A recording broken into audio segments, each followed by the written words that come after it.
The silk wedding dress felt like a cage around Emma's trembling body as she stood alone at the altar of St. Mary's Cathedral in downtown Portland, Oregon. The murmur of 300 guests filled the cavernous space behind her, their whispered conversations growing louder with each passing minute. Her fingers traced the delicate beadwork on her dress, a masterpiece her mother had spent months creating, now feeling like elaborate decoration for a public humiliation she couldn't see but could feel in every fiber of her being. 24 hours ago, Emma had been the happiest woman alive. Now, as the organist played the same melody for the fourth time, she understood that David wasn't coming. Her blindness had never felt like a disability until this moment, when she stood facing an empty space where her future should have been, unable to see the pitying faces turned toward her, but sensing their collective discomfort like a physical weight pressing down on her shoulders. Before we jump back in, tell us where you're tuning in from, and if this story touches you, make sure you're subscribed, because tomorrow I've saved something extra special for you. Emma Catherine Rivers had learned to navigate the world without sight from the age of 7, when a car accident had stolen her vision, but left her with an extraordinary ability to read people's hearts through their voices, their breathing patterns, the way they moved through space around her. At 26, she had built a successful career as a music therapist at Portland General Hospital, helping patients heal through melodies and rhythms that spoke to souls in ways medicine couldn't reach. Her apartment in the Pearl District reflected her independence. Every item had its place, every corner held meaning, every surface told a story of a woman who refused to let darkness define her limitations. The relationship with David Harrison had seemed like a fairy tale from the beginning. They'd met at a charity gala where Emma was performing piano pieces for the hospital's fundraising auction. David, a successful real estate developer with political ambitions, had approached her after her performance with what she later learned was his practiced charm and smooth conversation. His voice carried confidence and warmth. His words painted pictures of shared futures, and his attention made her feel seen in ways she'd never experienced before. "You're extraordinary," he told her that first night, his hand covering hers on the piano bench. "The way you play, it's like you can see the music itself. I've never met anyone like you." Emma had believed every word, had let herself fall into the comfort of his apparent acceptance, his seeming pride in her accomplishments. When he proposed 6 months later during a quiet dinner at their favorite restaurant, she'd said yes without hesitation, her heart full of dreams about building a life with someone who understood that her blindness was just one aspect of who she was, not the defining characteristic that others seemed to focus on. The wedding planning had been a whirlwind of excitement and preparation. Emma's mother, Patricia Rivers, had thrown herself into creating the perfect ceremony, designing every detail with the kind of meticulous care that comes from wanting to give your daughter a magical day.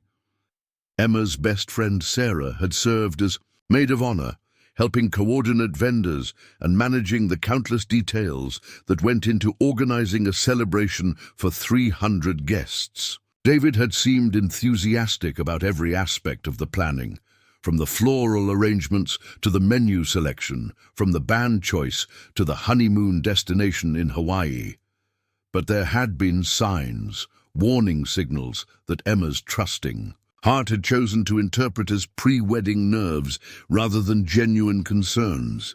David's increasing absences during the final weeks of planning, his distracted responses when she asked his opinion about wedding details, the way his voice had grown cooler when discussing their future living arrangements, his suggestion that they might want to wait a few years before having children, his sudden concerns about the accessibility modifications his house would need, his careful questions about how her blindness might affect his business social events. "Emma, you know I care about you deeply," he'd said just 3 days before the wedding, his voice carrying a tension she'd never heard before. But I want to make sure we're both realistic about what marriage means, about the challenges we might face. She'd reassured him that they could work through anything together, that her blindness wouldn't prevent her from being the wife and partner he needed. Now, standing abandoned at the altar, she realized that her reassurances had fallen on ears that were already closed to the possibility of their shared future. The morning of the wedding had started with such promise. Emma had woken early in her childhood bedroom at her parents' house, surrounded by the familiar sounds and scents of home.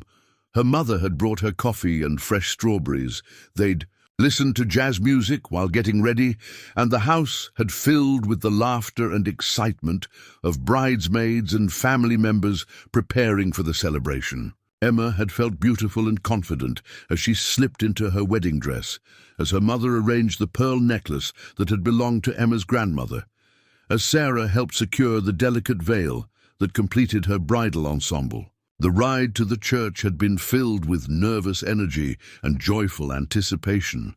Emma had practiced walking down the aisle during the rehearsal the night before, counting steps and memorizing the rhythm that would carry her to David's side. She'd felt prepared for this moment, ready to begin the next chapter of her life with the man who'd promised to love and cherish her, regardless of the challenges they might face together. But as she waited in the bridal suite for the ceremony to begin, her phone had buzzed with a text message that Sarah had read aloud with a voice full of shock and disbelief. "Emma, I can't do this. I thought I could, but I realize now that I'm not strong enough to handle a life with someone who has your challenges. You deserve someone better than me, someone who can love you the way you need to be loved. I'm sorry. Please don't try to contact me. David." The words had hit Emma like physical blows, each phrase stripping away another layer of the confidence and joy she'd carried into this day. Sarah's sharp intake of breath, her mother's soft cry of disbelief, the sudden silence that had fallen over the bridal suite, all of it had combined to create a moment of devastation so complete that Emma had wondered if she might actually die from the pain of it. "We can call it off," her mother had whispered, her voice breaking with sympathy and rage. "We can send everyone home and deal with this privately." But Emma had made a decision that surprised everyone, including herself. She would walk down that aisle, she would face those 300 guests, and she would show David Harrison and everyone else that Emma Rivers was not someone who could be broken by cowardice and cruelty. Now, as she stood at the altar with Reverend Martinez gently explaining to the congregation that there had been an unexpected change in plans, Emma felt the full weight of her decision. The murmurs behind her grew louder. She could hear chairs scraping against the marble floor as people shifted uncomfortably, and she sensed the collective embarrassment and pity that filled the sacred space like a suffocating fog. Preparing and narrating this story took us a lot of time, so if you are enjoying it, subscribe to our channel. It means a lot to us. Now back to the story. "Ladies and gentlemen," Reverend Martinez announced, his voice carrying the gentle authority of someone accustomed to handling life's most difficult moments. "We ask for your patience and understanding as we navigate this unexpected situation. Please remain seated while we determine how to proceed."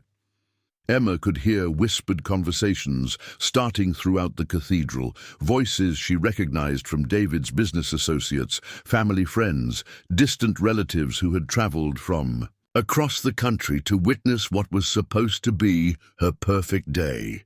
"Emma," Sarah whispered, appearing beside her with the quiet grace that had made her such a treasured friend throughout their college years and beyond.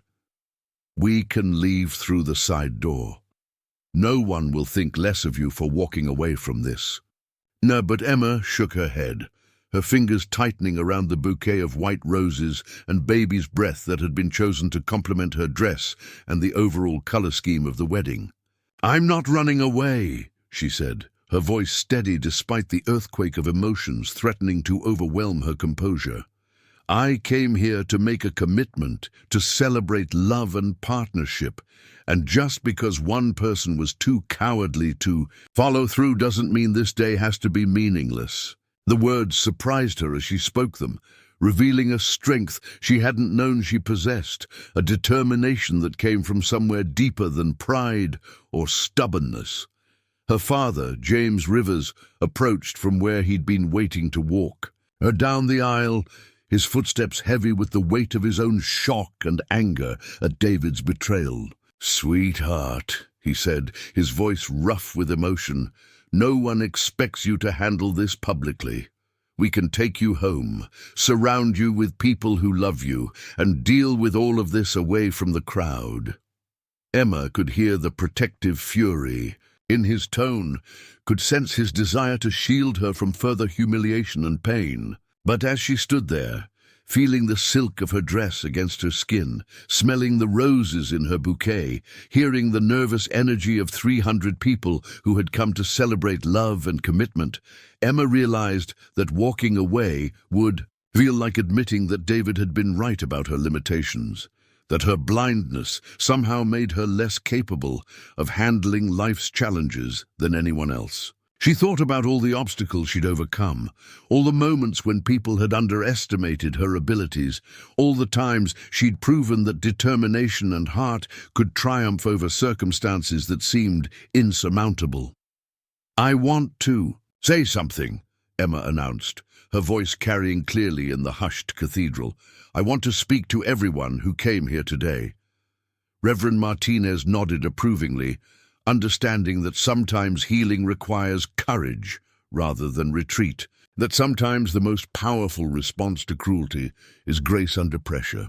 Emma turned to face the congregation, her unseeing eyes directed toward the space where she knew hundreds of people sat waiting to see how she would handle this public abandonment. She could feel their attention like sunlight on her face, could sense their mixture of sympathy, curiosity, and discomfort at being witnesses to such an intimate betrayal. "My friends and family," she began, her voice growing stronger with each word, "I know this isn't the ceremony any of us expected to attend today. I know you're all wondering what happened, why David isn't here, why I'm standing alone at an altar, where two people should be making vows to each other." She paused, taking a deep breath that filled her lungs with the scent of flowers and candle wax, with the familiar comfort of sacred space and community support.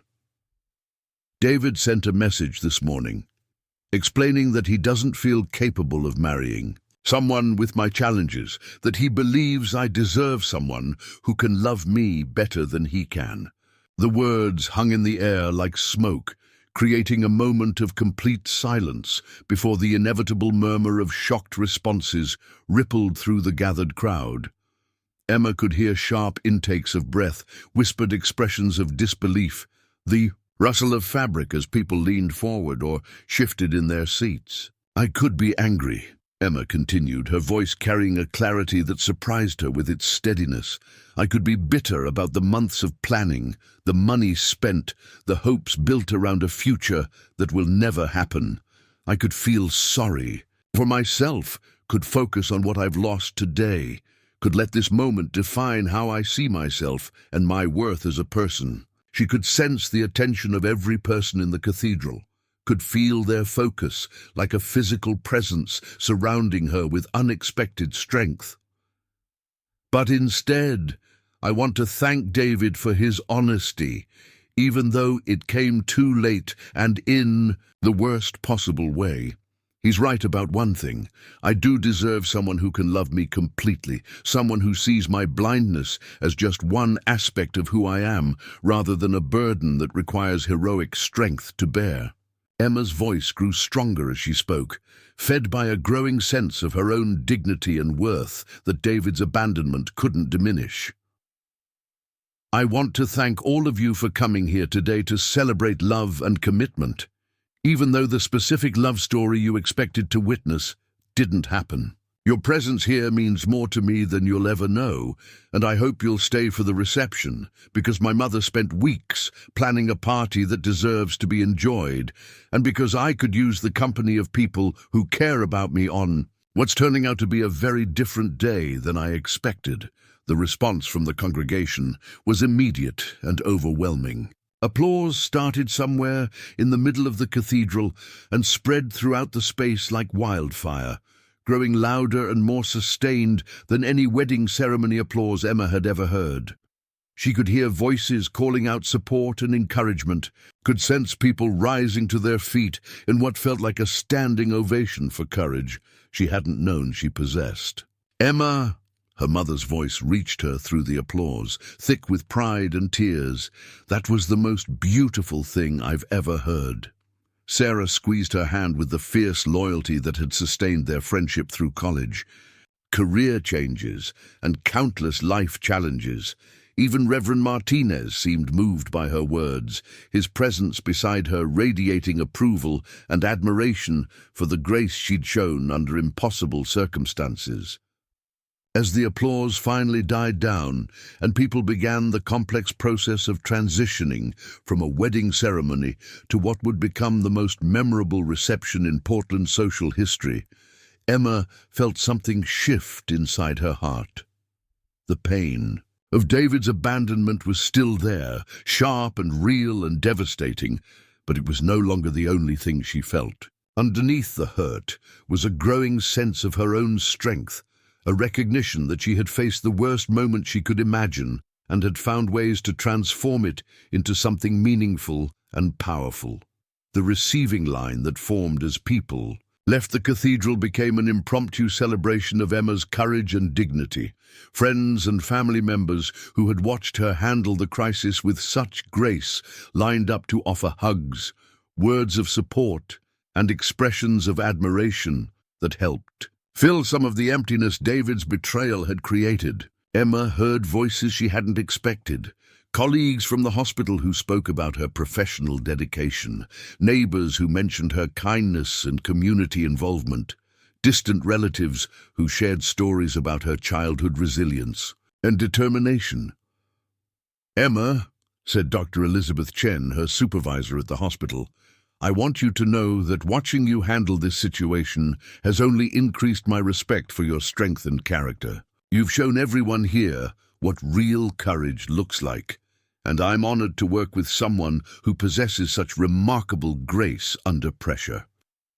The words meant more to Emma than Dr. Chen could have known, representing professional validation from someone whose opinion she valued deeply. Mrs. Catherine Donnelly, her elderly neighbor who had become like a grandmother figure over the years, approached with the slow, careful steps of someone whose age made each movement deliberate. "Sweet girl," she said, her Irish accent still thick. "After 50 years in America, I've lived through 87 years of joy and heartbreak, and I can tell you that the measure of a person isn't found in how they handle the good times, but in how they rise above the moments that try to break them. You've shown everyone here today that you're made of stronger stuff than that foolish boy ever deserved."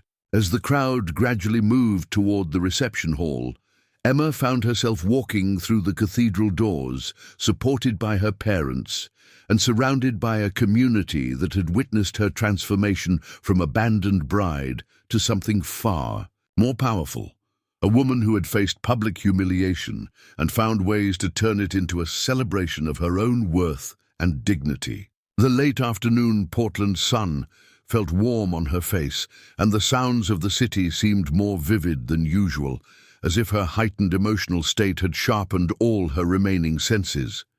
The reception hall had been decorated with an elegance that reflected months of careful planning and attention to detail. Emma could smell the gardenias and roses that filled tall centerpieces on each table, could hear the soft jazz music that her mother had selected to create an atmosphere of sophisticated celebration.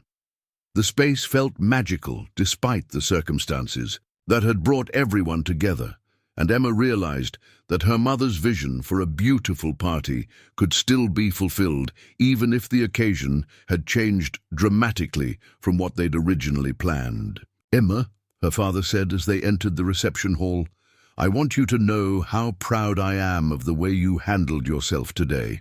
Your mother and I raised you to be strong and independent, but what you did in that cathedral went beyond anything we could have taught you.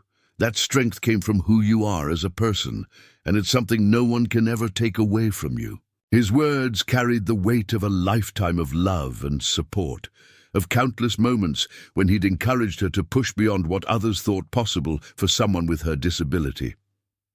The evening that followed became legendary in Portland. Social circles, not as the wedding reception it was supposed to be, but as a celebration of human resilience and community support that no one who attended would ever forget. Emma moved through the crowd with a confidence that surprised her, accepting congratulations on her courage, sharing stories about her work at the hospital, and dancing with friends and family members who wanted to show their support for her strength and grace. "You know," Sarah said as they sat together at the head table, watching couples dance to music that was supposed to have included Emma's first dance as a married woman, "I think this turned out better than the wedding would have been. David never deserved you, and now everyone here knows exactly what kind of amazing person you are. Sometimes the worst things that happen to us end up revealing our greatest strengths." Emma smiled, feeling genuinely happy for the first time since reading David's cowardly text message that morning. "I keep thinking about something my grandmother used to say about how our worst moments often become our most important ones because they force us to discover what we're really made of. I never understood what she meant until today."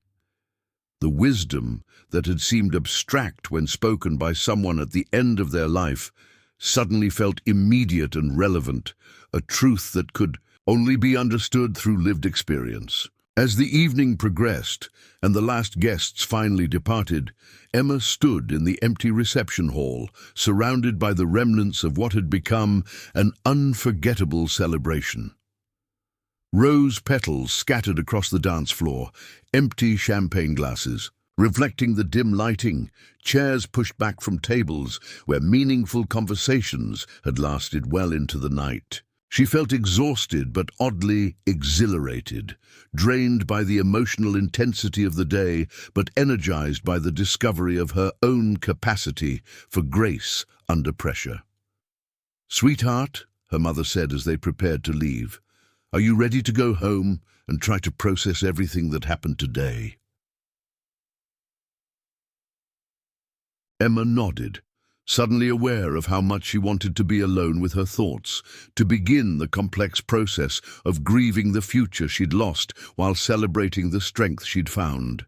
The day that had started with such promise and descended into public humiliation had somehow transformed into something she would always remember as a moment when she discovered who she really was beneath all the roles and relationships that usually defined her identity. The drive home through Portland's quiet streets gave Emma time to reflect on the extraordinary day she'd experienced.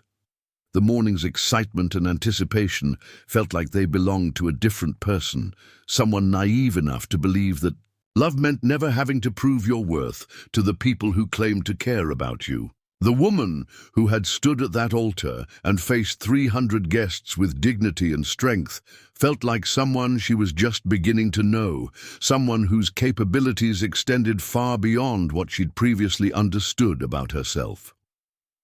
3 weeks after the wedding that never was, Emma sat in the familiar comfort of Café Luna on Northwest 23rd Avenue, her fingers wrapped around a ceramic mug of Ethiopian coffee that had become her morning ritual since returning to work. The cafe's owner, Miguel Santos, had become protective of her corner table by the window, ensuring she had the same spot each morning where the sounds of the espresso machine and gentle conversation created a cocoon of normalcy around her healing heart. "The usual spot is ready for you, Emma," Miguel would say each morning, his voice carrying the warmth of someone who understood that routine could be medicine for wounded spirits.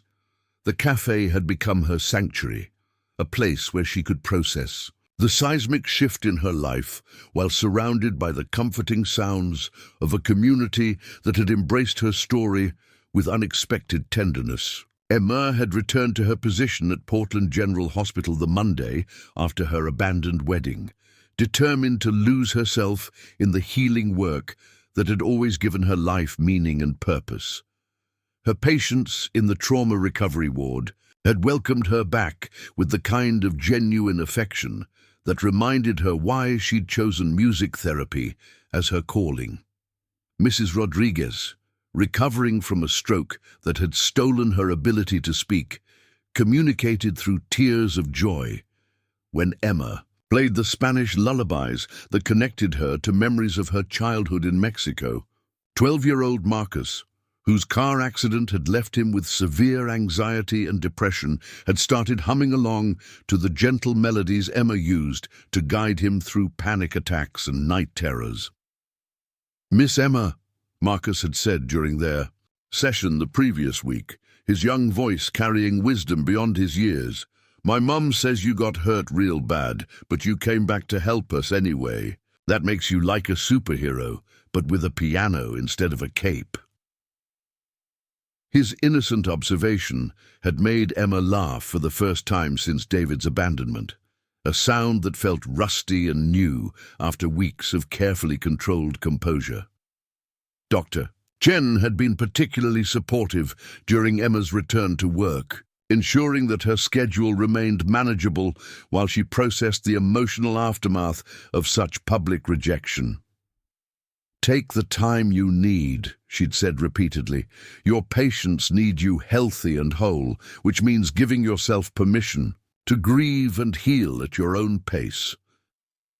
The professional validation had meant everything to Emma, confirming that her worth extended far beyond her failed relationship into realms where her blindness had never been seen as a limitation. The morning routine at Café Luna had become Emma's bridge between the private pain of her personal life and the public strength required for her professional responsibilities. She would arrive at 7:30, order her coffee and a blueberry scone, and spend 30 minutes reading emails through her screen reader while the city awakened around her. The sounds of delivery trucks rumbling past, construction workers beginning their shifts, and early commuters hurrying toward downtown offices created a symphony of normalcy that grounded her in the present moment rather than the painful memories of 3 weeks ago.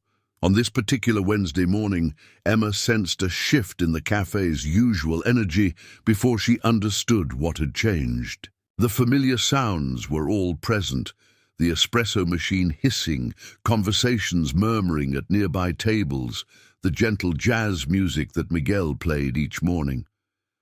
But something felt different, as if the space itself was holding its breath in anticipation of something unexpected.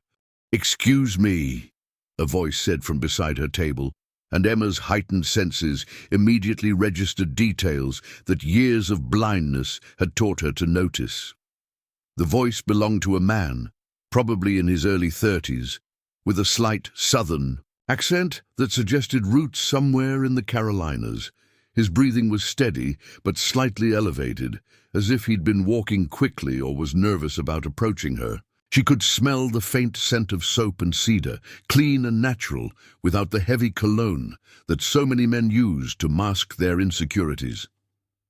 "I'm sorry to interrupt your morning," the voice continued, and Emma heard genuine apology in his tone, the kind of consideration that came from someone who understood that approaching a stranger required permission rather than assumption. "I'm Jake Morrison, and I couldn't help but notice you here the past few mornings. I hope this doesn't sound presumptuous, but I wanted to ask if you might be Emma Rivers." Emma's first instinct was the wariness that had developed since her wedding day, a protective mechanism against people who might be drawn to her story for the wrong reasons. Local news stations had picked up the tale of the abandoned bride who turned her humiliation into a moment of grace, and she'd received attention from strangers that ranged from supportive to invasive. But something in Jake's voice suggested genuine respect rather than curiosity about her personal drama. "I am Emma," she replied carefully, her fingers tightening slightly around her coffee mug as she prepared to politely deflect whatever request or comment was coming next. "Can I help you with something?" Her tone was pleasant but guarded, the result of 3 weeks spent learning to distinguish between people who saw her as a person and those who saw her as a story worth discussing. "I hope so," Jake said, and Emma heard him pull out the chair, across from her, with the careful movements of someone asking permission through action rather than words. "I work as a scout for the National Park Service, and I spend most of my time in wilderness areas helping people who've gotten lost or injured, in places where regular emergency services can't easily reach them." He paused, and Emma sensed him choosing his words with the deliberation of someone who understood that first impressions mattered deeply. "I was having coffee here last Tuesday when I overheard you talking with your friend about your work at the hospital," Jake continued, his voice carrying professional respect mixed with personal interest. "The way you described using music to help trauma patients, the techniques you use to connect with people who are struggling to communicate, it reminded me of skills that are desperately needed in my line of work." Emma felt her defensive posture soften slightly as she realized this wasn't about her wedding story at all, but about her professional expertise and capabilities. "I'm not sure I understand the connection," Emma said, genuinely curious now about where this conversation might lead. Wilderness, rescue, and music therapy seem like pretty different fields. She could hear the smile in Jake's voice as he responded, the warmth of someone who enjoyed explaining work that he was passionate about. "You'd be surprised how much overlap there is," Jake replied, settling more comfortably into his chair as the conversation shifted toward professional territory. "When I find people who've been lost in the wilderness for days, sometimes weeks, they're usually dealing with severe trauma, disorientation, and panic that makes it difficult to communicate effectively. Traditional rescue techniques focus on the physical aspects of getting people to safety, but there's often an emotional and psychological component that we're not equipped to handle." Emma found herself leaning forward slightly, intrigued by the unexpected direction of their conversation. Her experience with trauma patients had taught her that healing often required addressing emotional wounds alongside physical ones, and she could see how wilderness rescue might benefit from similar approaches. "Last month," Jake continued, "I found a family who'd been stranded in the Cascade Range for 6 days after their hiking trail got washed out by early snowmelt. The parents were in reasonable physical condition, but their 8-year-old daughter had shut down completely. She wouldn't speak, wouldn't make eye contact, couldn't even acknowledge our presence. Standard rescue protocols don't include techniques for reaching children who've been traumatized by extended exposure and fear." The professional challenge sparked Emma's interest in ways she hadn't expected. "What did you do?" she asked, her mind already working through approaches that might help a child in such circumstances. "How did you establish communication with her?" "Trial and error, mostly," Jake admitted, and Emma heard both frustration and determination in his voice. "I ended up humming songs that my sister used to sing to her kids, just soft melodies that seemed to create a sense of safety and calm. It took 3 hours, but eventually the little girl started humming along, and from there we were able to build enough trust to get her to cooperate with the rescue process." Emma felt a spark of excitement that reminded her why she'd chosen music therapy as her career path. "That's actually a recognized technique in trauma work," she said, her professional enthusiasm overriding her personal caution. Music creates neural pathways that bypass the areas of the brain affected by shock and fear. It's one of the most effective ways to reach people who've been traumatized beyond the point where verbal communication is possible. Exactly, Jake said, and Emma could hear genuine excitement in his voice as well. That experience made me realize that we need someone with your specific training and expertise to help develop better protocols for wilderness rescue situations involving psychological trauma. The National Park Service has been looking for ways to improve our response to these kinds of cases, and after hearing you describe your work, I think you might be exactly what we need. The proposal was so unexpected that Emma found herself momentarily speechless. 3 weeks ago, she'd been planning a honeymoon in Hawaii and dreaming about adapting their home to accommodate her needs as David's wife. Now, a complete stranger was suggesting that her professional skills might be valuable in ways she'd never considered, opening doors to adventures that her former fiancé's fears about her limitations would never have allowed. "I've never done any wilderness work," Emma said slowly, her mind racing through the implications of what Jake was suggesting. "My experience is entirely in clinical settings, with patients who come to me in controlled environments. I'm not sure how my skills would translate to outdoor emergency situations." The practical concerns were real, but underneath them was a growing sense of possibility that felt like awakening from a long sleep. "That's exactly why we need you," Jake replied, with conviction. "We have plenty of people who know wilderness survival and emergency medical procedures. What we don't have is someone who understands the psychological and emotional aspects of trauma recovery, someone who can help people heal from the inside out rather than just addressing their physical needs." Emma could sense his passion for the work, could hear in his voice the same dedication that drove her own commitment to helping patients through their darkest moments. "Can you tell me more about what this would actually involve?" she asked, surprised by her own interest in pursuing such an unconventional opportunity. "The position would be part-time initially," Jake explained, settling into the details with the thoroughness of someone who'd clearly thought through the practical aspects of his proposal. "You'd continue your work at the hospital while developing protocols and training materials for Park Service personnel. We'd start with day-long workshops in Portland, teaching basic music therapy techniques to search and rescue teams, showing them how to use voice and rhythm to establish calm and trust in crisis situations."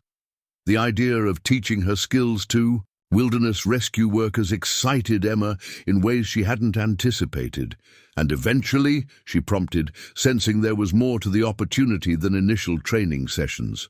"Eventually, if you're interested and comfortable with the progression, we'd like you to participate in actual rescue operations," Jake said, his voice carrying both hope and respect for her autonomy in making such decisions. Not the technical, climbing or survival aspects, obviously, but being present when we locate people who need the kind of specialized support you provide. Think of it as extending your clinical practice into some of the most challenging environments imaginable. Emma felt a thrill of possibility that reminded her of childhood dreams about adventure and exploration that she'd gradually abandoned, as practical concerns about her blindness had narrowed her vision of what might be possible. "Where would these rescues take place?" she asked, already envisioning herself in mountain landscapes she'd only experienced through other people's descriptions. "All over the Pacific Northwest initially," Jake replied with growing enthusiasm. "Mount Hood, the Columbia River Gorge, the Cascade Wilderness areas, Olympic National Park. Some of the most beautiful and challenging terrain in the country, places where people push their limits and sometimes find themselves in situations that require both physical and emotional rescue." The conversation had shifted so completely from Emma's expectations for a quiet morning coffee that she felt slightly dizzy with the scope of what Jake was proposing. "This sounds incredible," she admitted, "but I have to ask the obvious question. How would my blindness affect my ability to do this kind of work? Wilderness rescue seems like it would require navigation skills and environmental awareness that might be challenging for someone who can't see." Jake's response surprised her, with its directness and thoughtfulness. "I've spent 15 years working in wilderness environments," he said, "and I can tell you that the most important skills for rescue work have nothing to do with vision. They're about reading people, understanding fear and hope and desperation, knowing how to project calm and confidence in situations where everything feels chaotic and dangerous."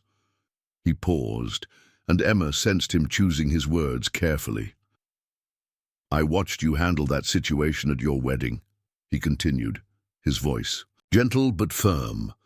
"I was there, actually. My cousin Rachel works at the hospital with you, and she invited me to the ceremony. What I saw that day was someone who could read a room full of 300 people, understand their emotions and needs, and respond with exactly the kind of grace and strength that rescue work requires."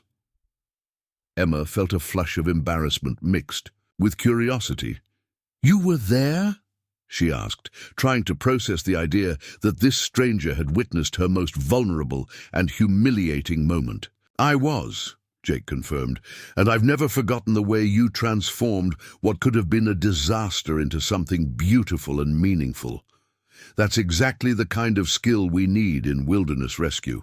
The ability to take a terrible situation and help people find their way through it with dignity and hope intact." The reference to her wedding day brought back the complex emotions Emma had been working to process over the past 3 weeks. "That was probably the worst day of my life," she said quietly, surprised by her willingness to share such personal truth with someone she'd just met. "I can only imagine," Jake replied with genuine empathy. "But what I saw wasn't someone having the worst day of their life. What I saw was someone discovering strengths they didn't know they possessed. Someone capable of leadership and grace under pressure that most people never develop in a lifetime." His words carried a perspective on her experience that Emma hadn't considered, reframing her humiliation as evidence of capabilities she'd never recognized in herself. "You really think I could do this kind of work?" she asked, vulnerability and hope mixing in her voice. "I think you're exactly what wilderness rescue needs," Jake said with conviction. "But more than that, I think this might be exactly what you need right now. A chance to discover new aspects of yourself, to push beyond the limitations that other people have tried to place on your life, to prove that your capabilities extend far beyond what anyone has ever imagined." The proposition felt like standing at the edge of a cliff, terrifying and exhilarating in equal measure. Emma thought about David's fears regarding her blindness, his concerns about how her disability might affect his social and professional life, his ultimate decision that loving her required more strength than he possessed. Jake's offer represented the complete opposite perspective, that her unique experiences and developed skills made her valuable in ways that sighted people couldn't replicate. "What would be the first step?" Emma asked, surprised by her own readiness to consider such a dramatic expansion of her professional life. "If I were interested in exploring this opportunity, how would we begin?" "Coffee," Jake said with a laugh that carried genuine warmth and humor. "More coffee, more conversation, and a chance for you to ask all the questions you need answered before making any decisions. This is a big change, and you should have all the information you need to make the choice that's right for your life and career." Emma smiled for the second time since her wedding disaster, feeling a lightness in her chest that she'd forgotten was possible. "I have a lot of questions," she admitted, "starting with wanting to know more about you and your background. If we're going to work together, I need to understand who you are and why this matters so much to you." Fair enough," Jake replied, settling back in his chair with the ease of someone comfortable with personal disclosure. I grew up in Asheville, North Carolina, in a family that spent every weekend hiking and camping in the Blue Ridge Mountains. My father was a park ranger. My mother was a nurse practitioner who specialized in emergency medicine, and my sister became a child psychologist. I guess you could say helping people in crisis is the family business. Emma found herself relaxing as Jake shared his background, his voice carrying the warmth of someone who genuinely enjoyed connecting with others. I studied environmental science and emergency medicine in college, he continued, then spent 5 years working for search and rescue teams in Colorado before transferring to the Pacific Northwest. I've been with the National Park Service for 8 years now, and I love the work, but I've always felt like we were missing something crucial in how we approach psychological trauma in wilderness situations. What made you think of music therapy, specifically? Emma asked, genuinely curious about the thought process that had led him to her particular specialty. Personal experience, actually, Jake replied, his voice taking on a more serious tone. 3 years ago, I was part of a rescue team that found a teenage girl who'd been missing in Olympic National Park for 9 days. She'd fallen into a ravine and broken her leg, but the physical injury was nothing compared to the psychological damage from being alone and terrified for over a week. Emma could hear the weight of difficult memories in his voice as he continued. She couldn't speak. When we found her, couldn't even acknowledge that help had arrived. The trauma had shut her down so completely that traditional rescue protocols were useless. We ended up carrying her out unconscious because we couldn't establish any communication or cooperation. That must have been incredibly frustrating, Emma said, understanding the helplessness that came from wanting to help someone who was beyond the reach of conventional approaches. It was devastating, Jake admitted.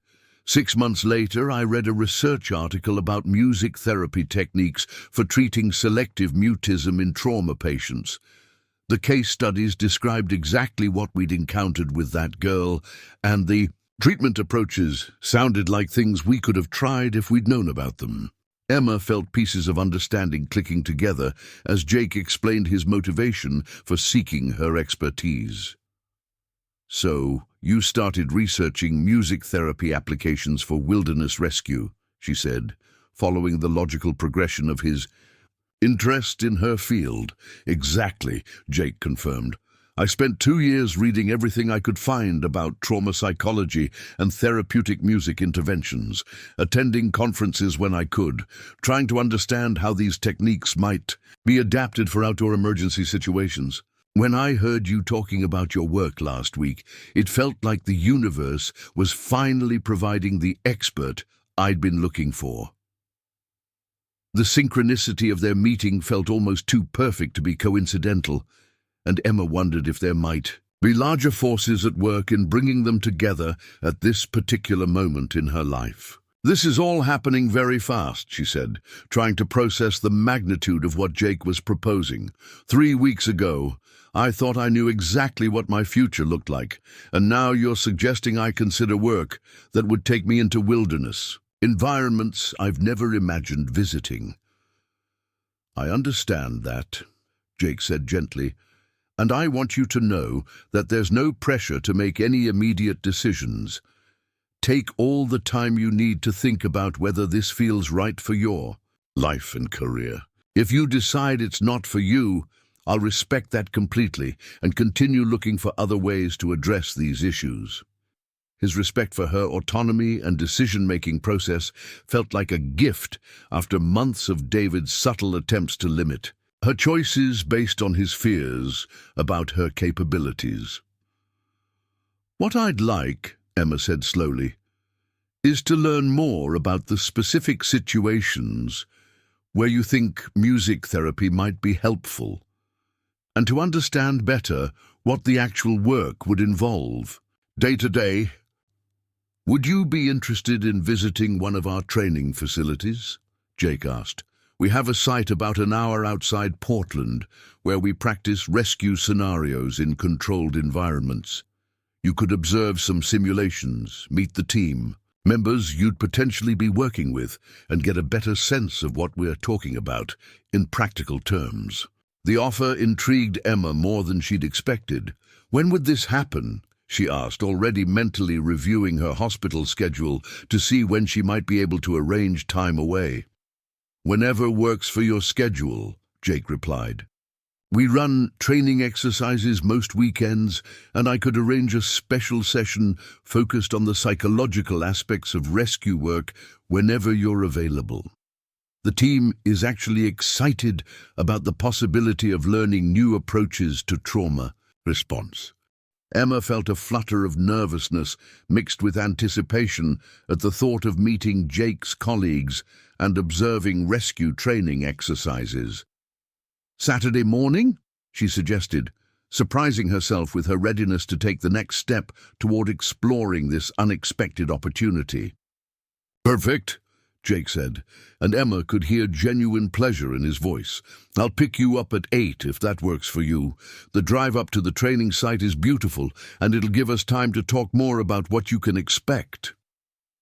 As they exchanged contact information and made final arrangements for Saturday's visit, Emma felt a sense of possibility opening in her life that reminded her of childhood feelings of anticipation before family vacations or school field trips. The future that had seemed so clearly defined 3 weeks ago had been completely destroyed, but maybe that destruction had cleared space for something she never could have imagined while she was focused on becoming David's wife. Emma, Jake said as they prepared to leave the cafe, I want you to know that regardless of whether you decide to work with us, meeting you has already changed how I think about trauma response and human resilience. What you did at your wedding, the way you're handling this conversation, it all demonstrates exactly the kind of strength and wisdom that makes people excellent at helping others through crisis situations. His words settled around Emma's heart like a warm blanket, offering validation that felt both surprising and deeply needed. Thank you, she said simply, unable to find words adequate to express how much his perspective meant to her at this vulnerable point in her life. Walking home from the cafe, Emma felt the Portland morning air with heightened awareness, as if her conversation with Jake had awakened senses that had been dormant since her wedding disaster. The sounds of the city seemed more vibrant, the scents of flowers blooming in neighborhood gardens more noticeable, the warmth of spring sunshine on her face more comforting than it had been in weeks. For the first time since David's abandonment, Emma found herself looking forward to something beyond the simple task of getting through each day. Saturday's visit to the rescue training facility represented a doorway into possibilities she'd never considered, adventures that her blindness might enhance rather than limit, professional challenges that would require her to discover capabilities she'd never tested. The woman who had stood abandoned at an altar 3 weeks ago was beginning to understand that sometimes the end of one story created space for the beginning of something far more extraordinary than anything she'd previously imagined possible. Saturday morning arrived with the crisp clarity of late spring in the Pacific Northwest, and Emma found herself standing outside her apartment building at exactly 8 o'clock, wearing hiking boots she'd purchased the day before, and carrying a backpack that felt foreign against her shoulders. The sound of Jake's approaching vehicle, a sturdy SUV with a diesel engine that rumbled with quiet authority, sent butterflies dancing through her stomach as she prepared for her first glimpse into a world she'd never imagined entering. "Good morning, adventurer." Jake's voice carried warmth and encouragement as he stepped out to greet her, and Emma could hear genuine pleasure in his tone that suggested he was as excited about this day as she was nervous. "Are you ready to see what wilderness rescue training looks like from the inside?" The question felt loaded with possibility and challenge in equal measure, and Emma nodded with more confidence than she actually felt. The drive to the training facility wound through increasingly remote terrain as they left Portland's urban landscape behind and climbed into the foothills of the Cascade Mountains. Emma listened to Jake's descriptions of the changing scenery with the focused attention of someone creating mental maps from auditory information, building a picture of towering Douglas firs, steep ravines carved by ancient glacial activity, and meadows where wildflowers painted the landscape in colors she could only imagine through his words. The facility was built specifically for realistic rescue training, Jake explained, as they navigated increasingly narrow mountain roads. We have artificial cliff faces for practicing technical rescues, simulated cave systems for confined space emergencies, and terrain features that replicate most of the challenging environments our teams encounter in actual operations. His description painted a picture of a place designed to test human limits and build skills that could mean the difference between life and death in real emergency situations.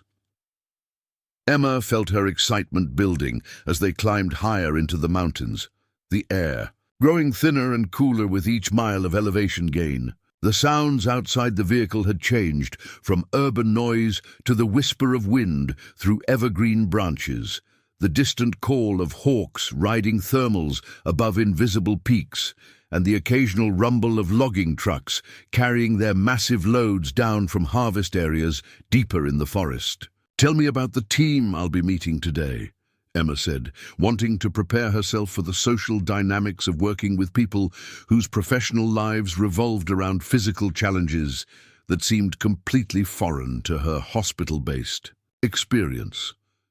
What should I expect from their reaction to someone like me joining their training exercises? Jake's response carried the reassurance of someone who had already prepared his colleagues for this meeting. "The team has been looking forward to meeting you since I told them about your work," he said. "These are people who've seen every kind of human crisis imaginable, and they understand better than most that the biggest challenges in rescue work often have nothing to do with ropes and climbing gear." He paused to navigate a particularly sharp curve in the mountain road before continuing. "Sarah Chen is our lead medical officer. She's an emergency room physician who volunteers her weekends to help us develop better protocols for field medicine. Marcus Williams runs our technical rescue operations. He's been climbing and guiding in these mountains for 20 years. Lisa Rodriguez coordinates our communications and logistics. She's former military with experience in disaster response. Coordination. Emma found herself creating mental profiles of these individuals, imagining the kinds of personalities drawn to weekend activities that involved simulating life-threatening emergencies in challenging outdoor environments. "And they're all comfortable with the idea of working with someone who can't see?"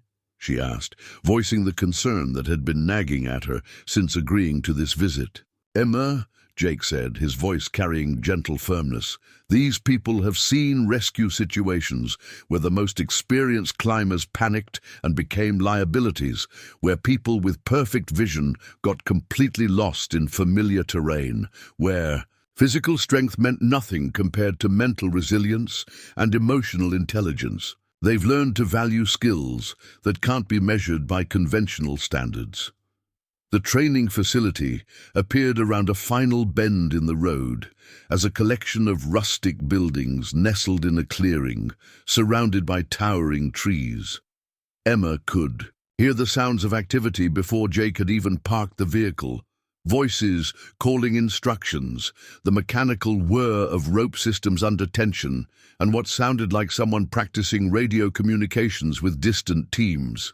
"The main lodge houses are classroom and equipment storage," Jake explained as they got out of the SUV. "The actual training areas are spread throughout about 50 acres of forest, with different sections designed to simulate specific types of rescue scenarios." Emma shouldered her backpack and followed the sound of his footsteps across gravel that crunched under their boots, breathing air that smelled of pine needles and wood smoke, and something she couldn't identify that might have been the scent of snow from peaks still invisible above them. The first voice Emma heard as they approached the main building belonged to a woman whose tone carried the crisp authority of someone accustomed to making decisions under pressure. "Jake, you made it, and this must be Emma." The introduction came with footsteps approaching across wooden decking, and Emma extended her hand toward the sound, finding it grasped by fingers that felt strong and calloused from work with ropes and rescue equipment. "I'm Sarah Chen," the voice continued, "and I have to tell you that everyone here has been incredibly curious about your work since Jake described your approach to trauma therapy. We deal with psychological crisis in almost every rescue situation, but we've never had anyone with your specific training to help us understand better ways to address those needs." Emma felt her nervousness beginning to settle as Sarah's professional warmth created an atmosphere of collegiality rather than judgment. "I'm excited to learn about what you do," Emma replied honestly. "Music therapy techniques might translate to wilderness situations, but I have a lot to learn about the practical challenges you face in the field." "That's exactly the kind of humility we appreciate," another voice said, and Emma turned toward the sound of approaching footsteps that belonged to someone moving with the confident economy of motion that comes from years of navigating challenging terrain. "I'm Marcus Williams, and I run the technical aspects of our training program."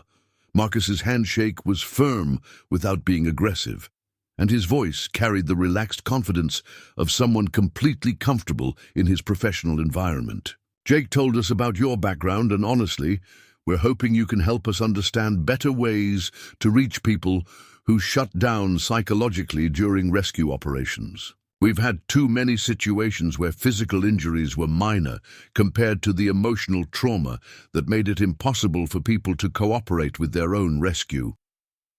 The third team member appeared with the brisk efficiency of someone managing multiple logistics simultaneously. "Lisa Rodriguez," she announced, her voice carrying a slight accent that suggested Spanish as a first language and years of military precision in communication. "I coordinate our communications and supply systems, and I'm particularly interested in learning whether music therapy techniques might help us establish better radio contact with stranded individuals who are too panicked to respond coherently to standard rescue protocols." Emma felt a growing sense of excitement as she realized that these weren't people looking for theoretical discussions about trauma therapy, but professionals seeking practical tools they could use to save lives in emergency situations. "Those are exactly the kinds of applications I'd love to explore," she said. "Can you show me what a typical training exercise looks like?" "Absolutely," Sarah replied with enthusiasm. "We were just setting up a scenario that involves locating and extracting someone from a simulated ravine fall. The person playing the victim has been briefed to exhibit signs of severe psychological shock, including inability to communicate effectively and resistance to rescue attempts." Marcus gestured toward a trail that led into the forest beyond the main buildings. "The scenario is designed to test our protocols for dealing with uncooperative patients, which happens more often than people realize in actual rescue situations. Fear and trauma can make people fight against the very help they need to survive." As they walked along the forest trail, Emma marveled at how different this environment felt from any place she'd ever worked. The hospital had its own stresses and emergencies, but everything happened within controlled conditions, where supplies and backup support were always available. Here, surrounded by the sounds of wind through massive trees and the distant rumble of water flowing over rocks, she could sense the elemental challenges that made wilderness rescue such demanding work. "The victim for today's exercise is about 200 yards ahead," Lisa explained as they hiked deeper into the forest. "We've positioned him at the bottom of a 15-foot drop that simulates the kind of fall that leaves people injured but not critically wounded. The challenge is that he's been instructed to respond to our presence with panic, confusion, and complete inability to follow instructions for his own rescue. Emma could hear the sounds of the training exercise before they reached the site, voices calling down into what must be the simulated ravine, the mechanical noise of rope systems being deployed, and underneath it all, the voice of someone doing an extremely convincing job of portraying psychological trauma. The cries were raw and desperate, filled with the kind of terror that emergency responders encountered in real crisis situations. "Emma," Jake said quietly as they approached the edge of the ravine, "what you're about to hear is someone acting, but the responses are based on actual cases we've encountered. People who've been injured and alone in wilderness environments for extended periods often develop symptoms that make traditional rescue approaches ineffective." The scene below them, as described by Sarah, involved a young man lying at the bottom of a rocky depression, surrounded by the kind of loose stones and fallen logs that would make evacuation challenging even with a cooperative patient. 3 team members were already in the ravine, attempting to establish communication and assess his condition, but their efforts were being met with increasingly agitated responses that suggested fear was overriding rational thought. "He won't let us approach," called one of the rescuers from below. "Every time we get within 5 feet, he starts screaming and trying to crawl away. We can't assess his injuries or begin evacuation procedures until we can establish some kind of trust and cooperation." Emma listened to the exchange with the focused attention she brought to hospital consultations, analyzing the vocal patterns and responses that indicated specific types of psychological distress. "Can you describe what you normally do in situations like this?" she asked Marcus, wanting to understand their current protocols before suggesting modifications. "Standard procedure is to maintain calm voices, explain what we're doing step by step, and gradually build proximity until we can perform medical assessment," Marcus replied. "Sometimes we use mild sedation if the person is creating dangerous conditions for themselves or the rescue team, but that's always a last resort because it complicates the extraction process." Emma nodded, processing the information while listening to the continuing drama below them.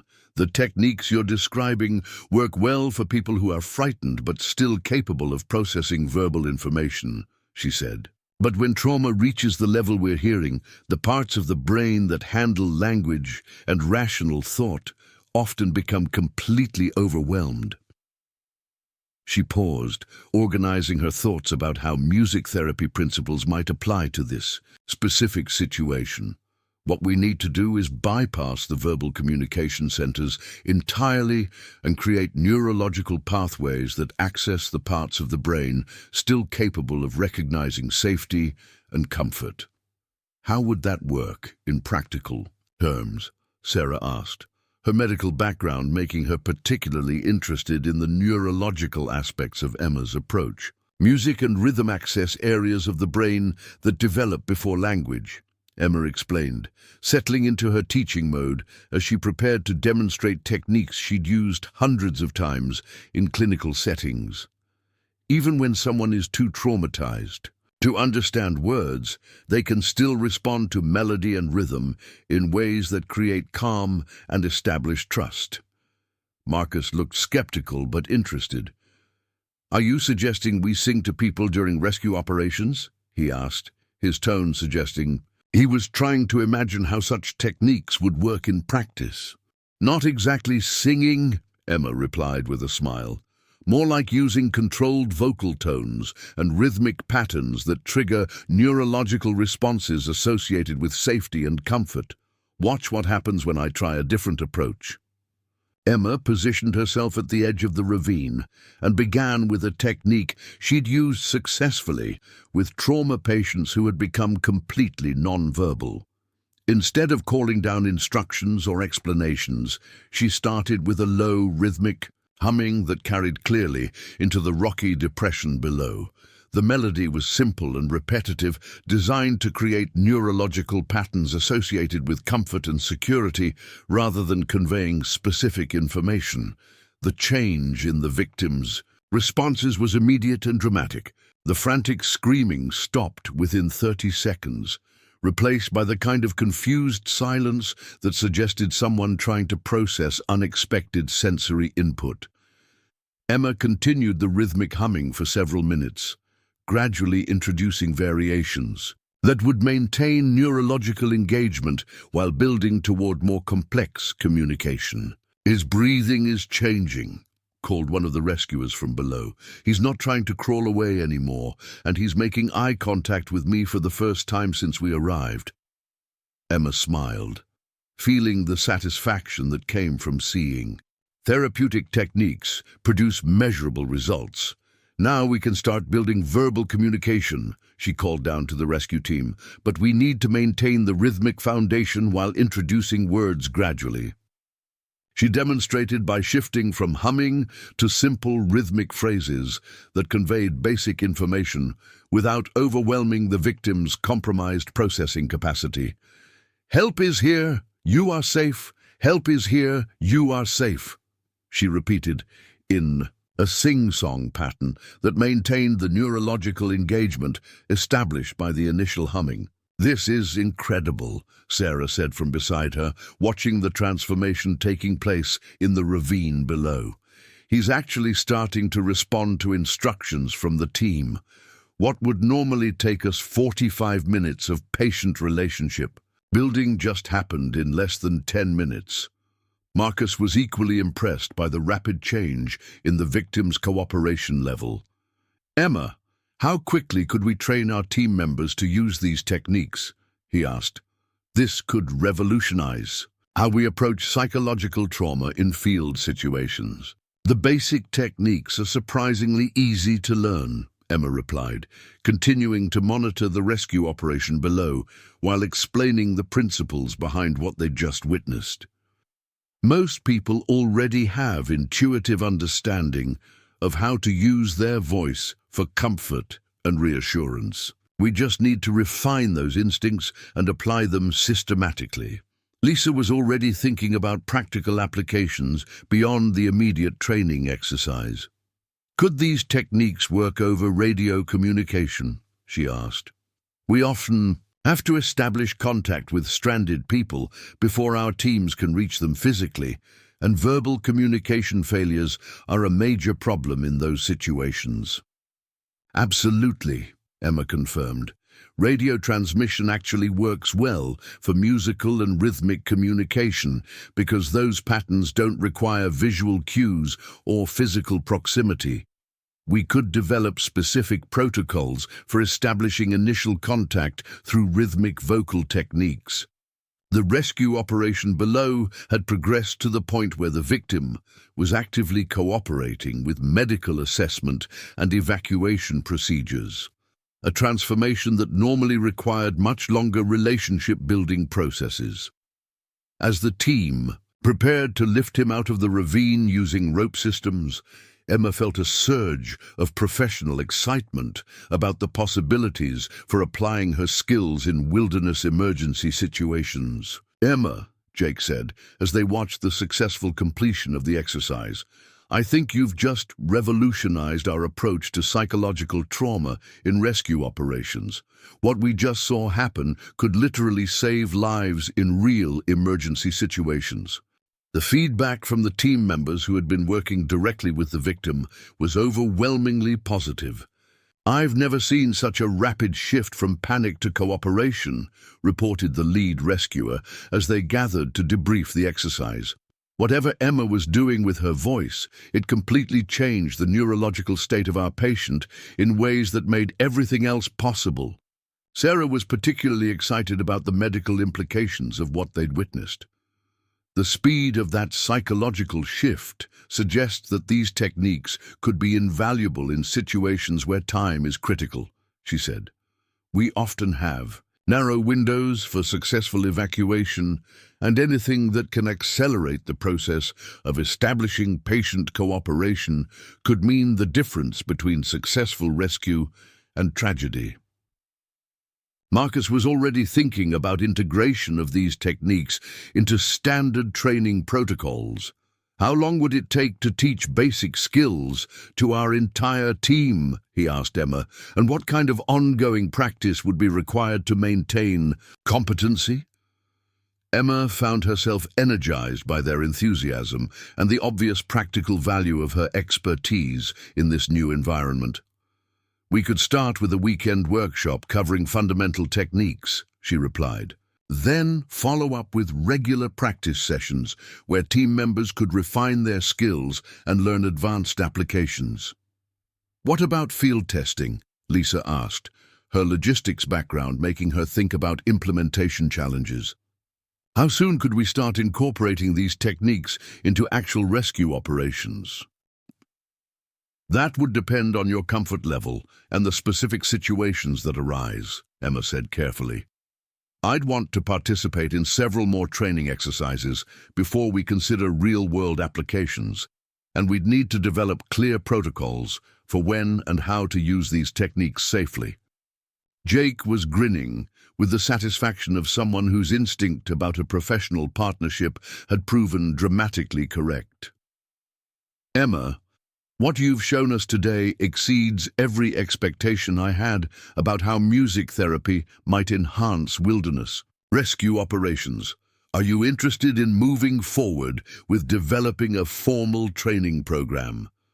The question hung in the mountain air like an invitation to adventure that Emma had never imagined receiving. 3 weeks ago, she'd been planning a conventional life as David's wife, focused on adapting her career to accommodate his concerns about her limitations.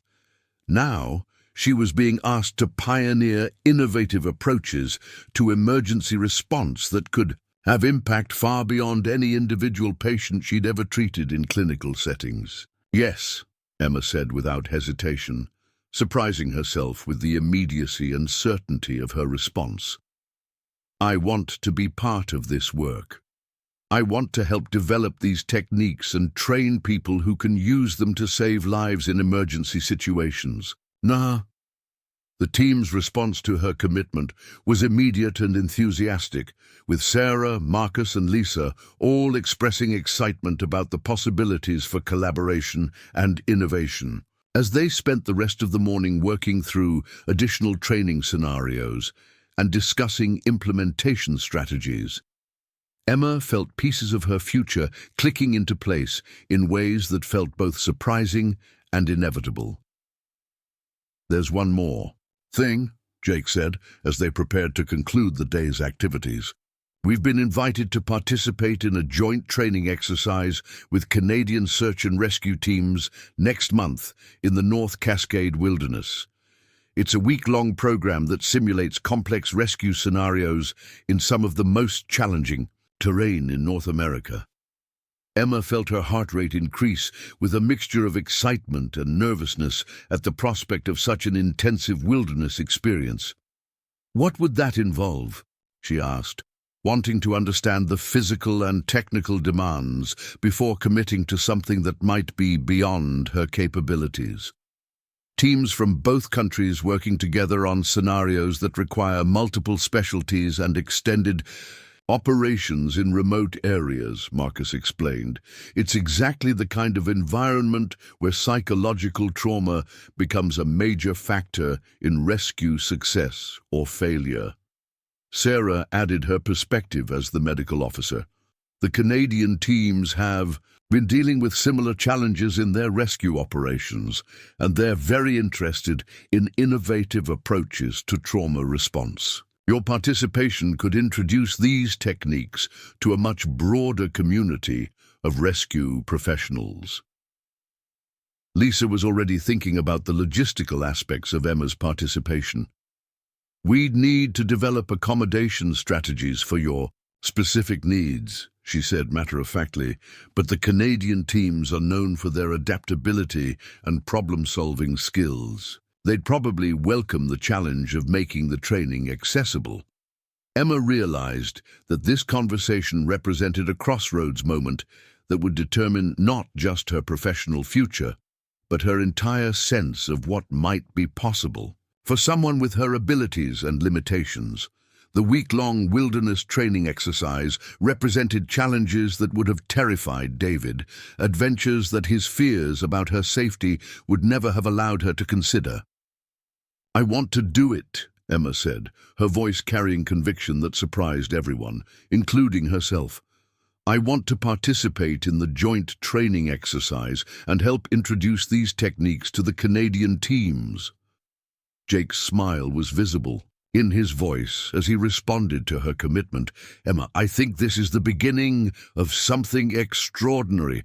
Your willingness to push beyond conventional boundaries is exactly what innovation requires. And I believe your contributions are going to change how we think about rescue operations throughout North America." As they hiked back through the forest toward the parking area, Emma reflected on how completely this day had exceeded her expectations. She'd arrived nervous about whether her skills could translate to wilderness situations, and she was leaving with commitments to training programs and international collaborations that would challenge her in ways she'd never imagined. The drive back to Portland gave Emma time to process the magnitude of what she'd agreed to undertake. The conventional life she'd been planning with David seemed impossibly small compared to the adventures that were opening before her. Opportunities that valued her unique abilities rather than focusing on her limitations.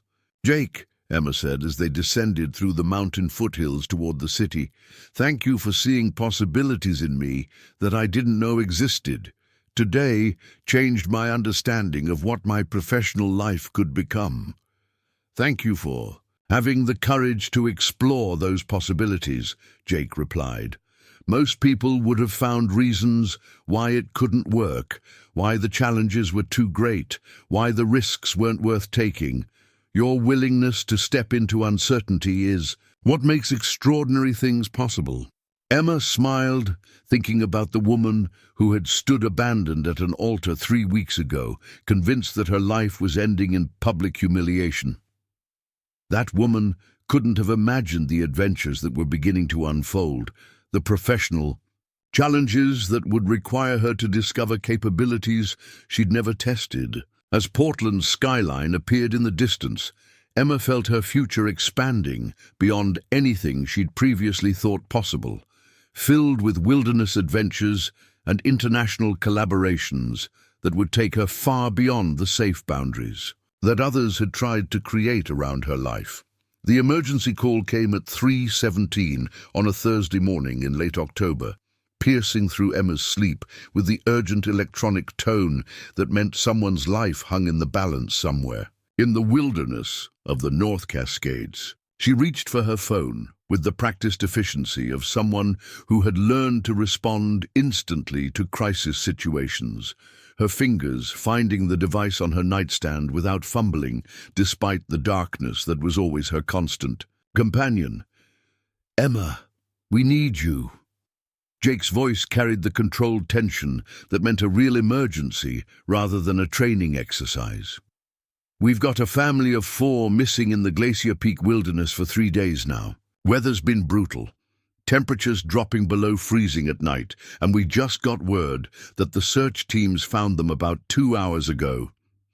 Emma was already moving toward her closet, her body responding to the urgency in Jake's voice even as her mind processed the details he was providing. 3 months of intensive training with the Wilderness Rescue Team had taught her to prepare for deployment within minutes of receiving emergency calls, and her gear was always packed and ready for immediate departure. "What's the situation?" she asked, pulling on the layers of technical clothing that had become as familiar as her hospital scrubs during the months since she'd joined the team. "Are there injuries? What kind of psychological state are they in?" "Oh, 2 adults and 2 children, ages 7 and 9, Jake continued, his voice carrying the kind of professional calm that masked deep concern about what they might encounter in the field. "The parents are hypothermic but stable, responding normally to rescue protocols. The children are a different story entirely. They're catatonic, completely unresponsive to verbal communication, won't eat or drink anything the rescue teams are offering. Emma felt the familiar surge of professional focus that came with challenges that required her specific expertise. "How long have they been unresponsive?" she asked, mentally running through the therapeutic approaches that might be effective for children experiencing severe trauma-induced shutdown. "Since the rescue teams made contact," Jake replied. "The children were found huddled together under a makeshift shelter their parents had built, and they haven't spoken or acknowledged anyone's presence since then. The medical team is concerned about dehydration and continued exposure, but they can't get the kids to cooperate with basic care procedures." Emma was lacing her hiking boots with the speed that came from months of practice, her fingers working automatically while her mind focused on the professional challenges ahead. "What's the extraction timeline?" she asked. "How quickly can we get to them?" "That's the complication," Jake said, and Emma could hear helicopter rotors in the background, indicating that the rescue operation was already mobilizing around her participation. "The weather has deteriorated to the point where helicopter evacuation isn't possible. We're looking at a ground extraction that could take 8 to 12 hours of hiking through extremely challenging terrain."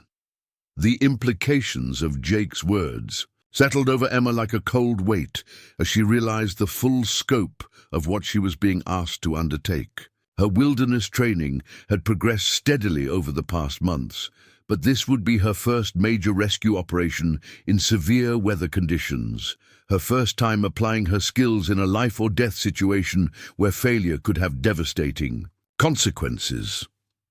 "Emma," Jake continued, his voice carrying both confidence in her abilities and acknowledgement of the challenges ahead, "I know this is a big step up from our training exercises, but these children need exactly the kind of help you can provide. The rescue teams are excellent at medical care and technical extraction, but they're out of their depth when it comes to severe psychological trauma."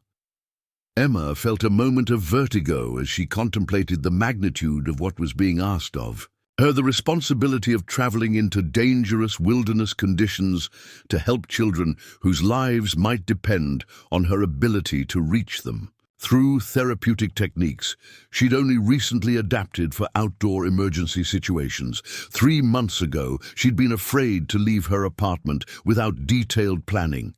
Now she was being asked to hike through a storm to provide crisis intervention in some of the most challenging terrain in North America. "I'll be ready in 10 minutes, she heard herself saying, her voice carrying a confidence that surprised her with its steadiness. "Where do you need me to meet the team?" "Base camp helicopter pad," Jake replied, relief evident in his tone. "We've got full winter gear waiting for you, and Dr. Chen will brief you on the medical aspects during the flight to the staging area." "Emma, thank you for taking this on. These kids are lucky to have someone with your skills willing to help them." The drive to the helicopter staging area gave Emma time to process the enormity of what she was about to undertake, while reviewing the therapeutic techniques that might be most effective for children experiencing severe trauma-induced withdrawal. The October storm that was preventing helicopter evacuation had transformed the familiar roads around Portland into slick, treacherous surfaces that required careful navigation, and Emma found herself grateful for Jake's skilled driving as they climbed toward the mountains through intermittent snow squalls. "The children's names are Sophie and Michael Chen," Jake explained as they drove, providing the personal details that would help Emma establish connection once they reached the rescue site. "Sophie is 9, described by her parents as outgoing and social under normal circumstances. Michael is 7, more introverted but usually responsive to adults and comfortable in outdoor environments." Emma absorbed the information about her potential patients while mentally preparing for the physical challenges of the rescue operation ahead. "What do we know about their outdoor experience?" she asked. "How familiar were they with wilderness, camping before this emergency?" "The family are experienced hikers," Jake replied, navigating a particularly treacherous curve as snow began falling more heavily around them. They were on a planned 3-day backpacking trip when early season weather moved in faster than predicted. The parents made good decisions about shelter and survival, but 3 days of cold, fear, and uncertainty have obviously taken their toll on the children. The helicopter staging area appeared through the storm as a collection of powerful lights, illuminating landing pads and equipment storage buildings that buzzed with the controlled activity of a major rescue operation. Emma could see multiple aircraft being prepared for deployment, rescue teams checking equipment under harsh artificial lighting, and medical personnel organizing supplies for extended operations in challenging conditions. "Emma!" Dr. Chen's voice cut through the sound of wind and helicopter rotors as she approached with the brisk efficiency that characterized her approach to emergency medicine. "I'm glad you're here. We've got 2 children who need your expertise more than any medical intervention I can provide." Emma followed Dr. Chen toward the equipment storage area, where her specialized gear was being assembled by logistics personnel who had learned to accommodate her needs during months of training exercises. "What's their physical condition?" Emma asked, wanting to understand the medical aspects of the situation before focusing on psychological intervention strategies. "Mild hypothermia, dehydration, minor cuts and bruises consistent with 3 days of outdoor exposure," Dr. Chen replied, pulling Emma's equipment from carefully organized storage containers. "Nothing that requires immediate medical intervention, but their psychological state is preventing them from accepting food, water, or basic comfort measures that are essential for recovery." Emma nodded, understanding the complex interaction between physical and psychological trauma that often complicated wilderness rescue operations. "Have the rescue teams tried any communication approaches beyond standard verbal reassurance?" she asked, beginning the process of organizing her therapeutic equipment for transport into the field. "Everything in their standard toolkit," Dr. Chen confirmed. "Calm voices, step-by-step explanations, offers of food and warm clothing, attempts to engage them in simple tasks. The children aren't responding to any conventional approaches, and their parents are becoming increasingly worried about the psychological impact of extended trauma exposure."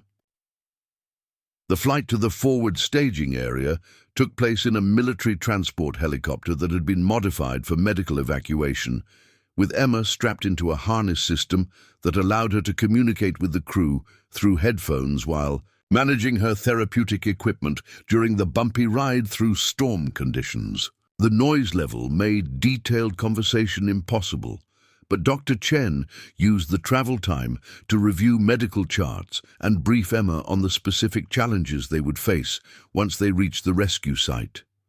"The extraction route is about 6 miles of mountain terrain," Dr. Chen shouted over the engine noise, her voice barely audible through the headphone system.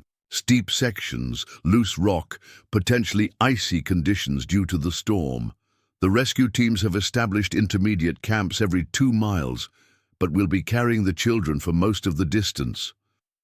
Emma felt her stomach tighten with nervousness as she contemplated the physical demands of the rescue operation, challenges that would have been impossible for her to imagine attempting before her months of wilderness training with Jake's team. "How are we planning to transport children who won't cooperate with the evacuation process?" she asked, visualizing the logistical complications of carrying unresponsive patients through treacherous mountain terrain. "That's where your expertise becomes crucial," Dr. Chen replied. "If you can establish enough psychological connection to get them walking voluntarily, it transforms the entire extraction process. Otherwise, we're looking at extremely difficult technical evacuation procedures that increase risk for everyone involved." "The The helicopter touched down at the forward staging area in a whirlwind of snow and rotor wash, and Emma found herself stepping into weather conditions more severe than anything she'd experienced during training exercises. The wind carried the bite of serious cold, and visibility was reduced to just a few yards in any direction due to the combination of blowing snow and early morning darkness. "Emma, this way!" Jake's voice reached her through the storm as he appeared beside the aircraft, his figure barely visible in the harsh conditions. "We've got about a 2-hour hike to reach the rescue site, and we need to move quickly before the weather deteriorates further." Emma shouldered her pack with equipment that had been carefully selected for this specific operation: a portable sound system that could operate in extreme weather, therapeutic instruments that could withstand wilderness conditions, and communication devices that would allow her to coordinate with the rescue teams during intervention procedures. The weight felt substantial but manageable, and she followed Jake's lead as they began hiking through terrain that challenged every skill she'd developed during months of mountain training. The approach to the rescue site took them through a landscape transformed by the October storm into something alien and challenging, with familiar trail markers obscured by snow and rock surfaces rendered treacherous by ice formation. Emma relied on Jake's guidance and her own developing skills, with trekking poles and technical footwear, to navigate obstacles that would have been impossible for her to manage without extensive training. "The family is in a protected alcove about half a mile ahead," Jake explained, during a brief rest stop where they checked equipment and adjusted clothing layers for the continuing hike. "The rescue teams have established a perimeter to provide wind protection and medical support, but they've maintained distance from the children to avoid overwhelming them with too many unfamiliar faces." Emma nodded, beginning to focus her mental energy on the therapeutic challenges ahead, while managing the physical demands of hiking through increasingly difficult conditions. "Have the parents been able to provide any information about the children's specific fears or concerns?" she asked, wanting to understand the psychological landscape she would be entering. "The parents say both children were terrified by the storm sounds the first night," Jake replied, organizing his own equipment for the final approach to the rescue site. Apparently, the wind through the trees sounded like screaming, and there were falling branches and strange noises that kept everyone awake and frightened for hours. Emma processed this information while visualizing therapeutic approaches that might help children whose trauma was specifically connected to auditory experiences in the wilderness environment. "That gives me some ideas about how to approach the intervention," she said. "If their fear is connected to specific sounds, we might be able to use controlled auditory experiences to help them process and overcome those associations." The rescue site appeared through the storm as a cluster of emergency shelters and equipment that had been arranged to provide maximum protection for the family while maintaining operational efficiency for the rescue teams. Emma could see the orange fabric of medical tents and hear the low voices of rescue personnel coordinating the complex logistics of evacuation procedures. "Emma's here," Jake announced as they approached the command area, and Emma felt the attention of multiple rescue professionals focusing on her arrival with the kind of hope and expectation that comes when conventional approaches have been exhausted, and specialist expertise represents the only remaining option. "Thank God," a voice said from the direction of the medical tent, and Emma recognized the tone of someone who had been managing a frustrating situation for hours without making progress. "The children haven't moved or spoken since we found them. Their parents are beside themselves with worry, and we're running out of time before the weather makes evacuation impossible." Doctor Chen appeared beside Emma with the efficient movement of someone managing multiple medical priorities simultaneously. "The parents are stable and ready for evacuation, but they refuse to leave without their children," she explained.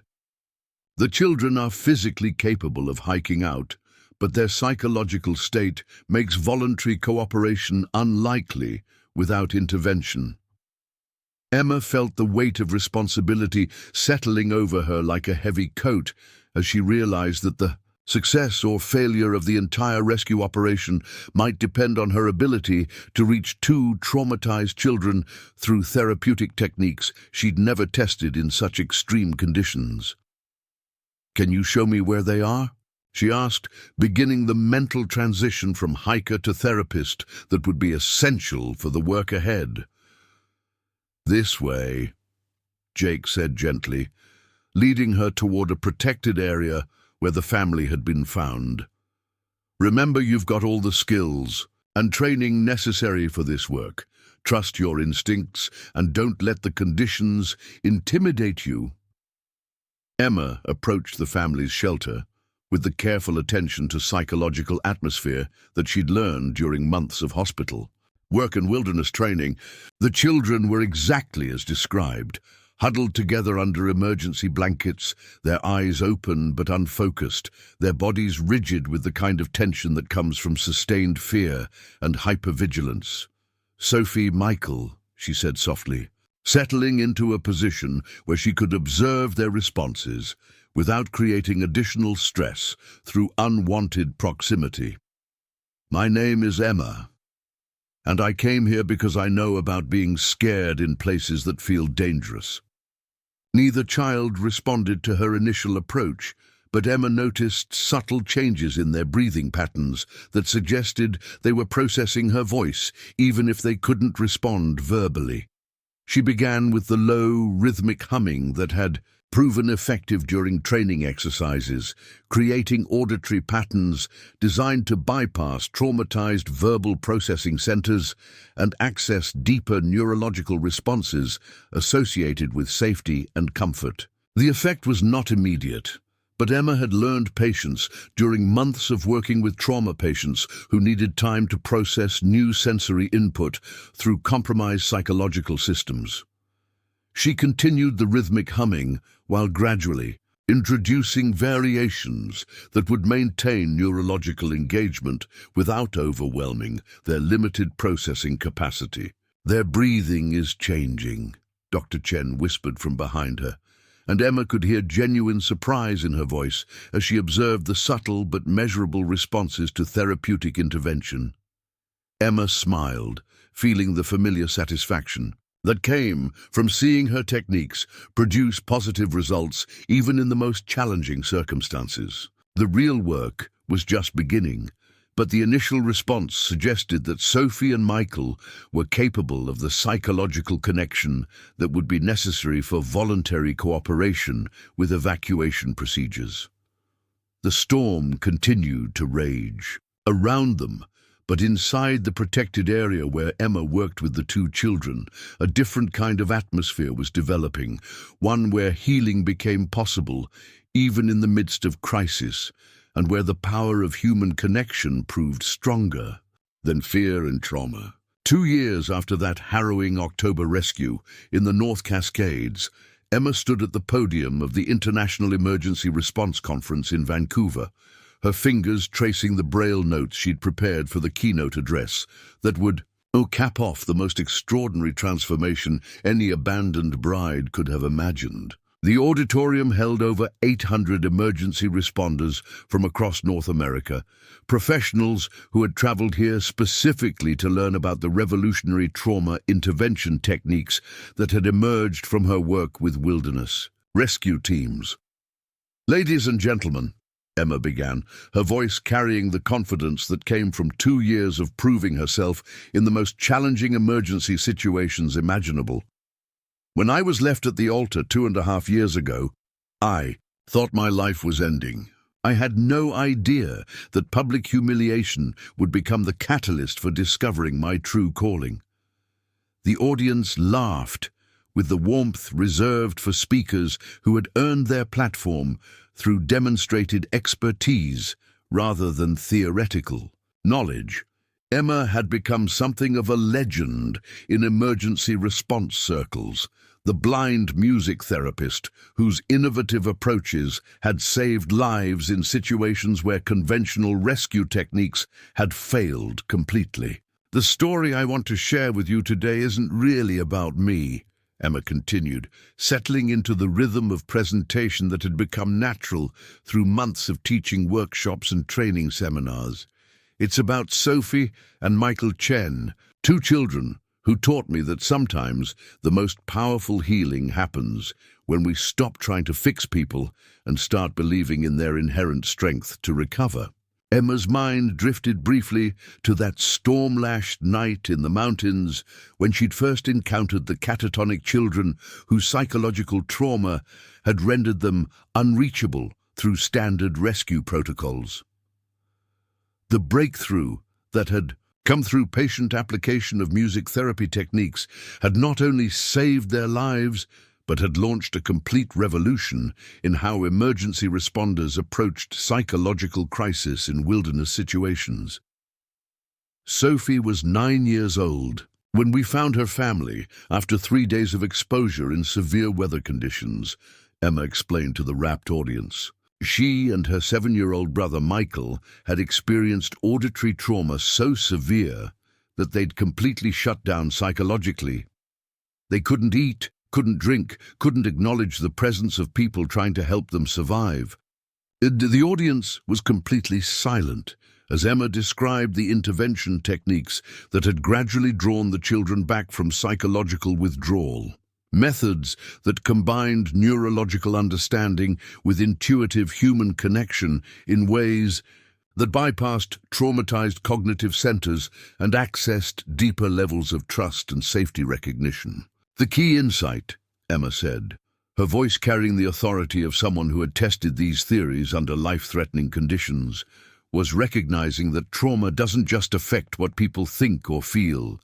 It affects how their brains process all sensory input, including the basic cues that help us distinguish between safety and danger.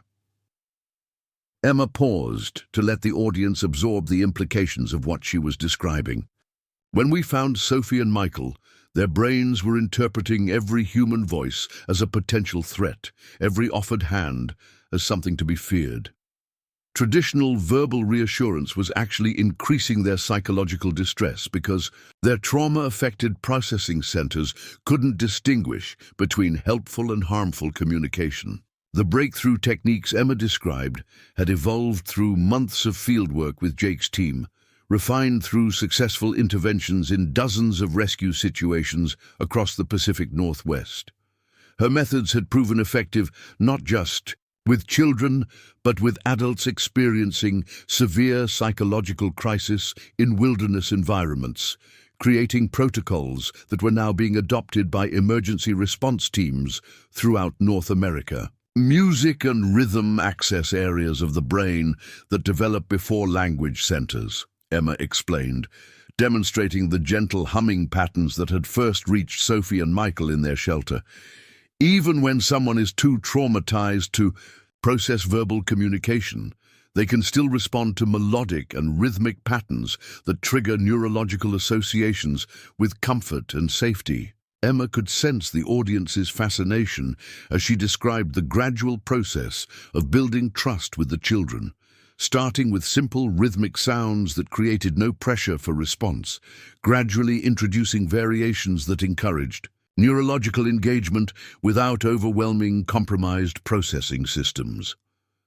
"The moment I knew we'd achieved breakthrough was when Sophie began humming along," Emma said, her voice carrying the wonder that still touched her when she remembered. That first sign of connection, not words, not acknowledgement of our presence, just a soft echo of the melody I'd been using to create neurological bridges to the parts of her mind that could still recognize safety. The intervention that had followed required 8 hours of patient work as Emma guided Sophie and Michael through increasingly complex therapeutic interactions, building their capacity for trust and cooperation until they were able to participate voluntarily in the evacuation procedures that would save their lives. The entire rescue operation had hinged on her ability to reach children whose trauma had rendered them unreachable through conventional approaches. From that first successful intervention, Emma continued, we began developing systematic protocols for psychological crisis response in emergency situations. We've now trained over 3,000 emergency responders in these techniques, and the feedback has been overwhelmingly positive. The statistics Emma shared with the audience reflected the dramatic impact her work had achieved.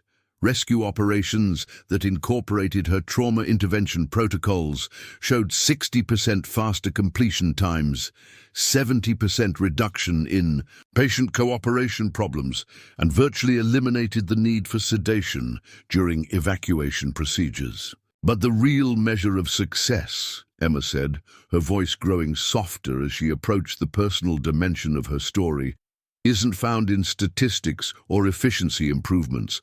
It's found in the lives that have been saved and the families that have been reunited because someone took the time to see possibilities instead of limitations. Emma's relationship with Jake had evolved naturally through their professional partnership, growing from mutual respect into deep personal connection as they worked together to develop and implement her therapeutic innovations.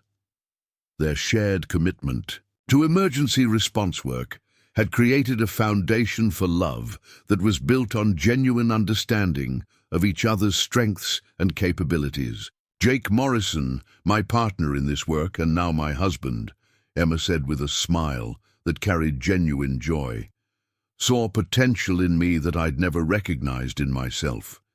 He didn't see my blindness as a limitation to be accommodated, but as a unique perspective that could enhance our team's capabilities. The wedding that had taken place 6 months earlier in the mountains near the training facility where they'd first met had been attended by rescue professionals from across North America, many of whom had witnessed firsthand the life-saving impact of Emma's innovations. It had been everything her first planned wedding was not: genuine, joyful, and celebrated by people who valued her for exactly who she was, rather than trying to change her to meet their expectations. Today I run the Northwest Center for Emergency Trauma Response, Emma announced, sharing news that would be significant for many of the professionals in her audience. We're a research and training facility dedicated to developing better approaches to psychological crisis in emergency situations. And we're always looking for collaborative partnerships with organizations that share our commitment to innovation.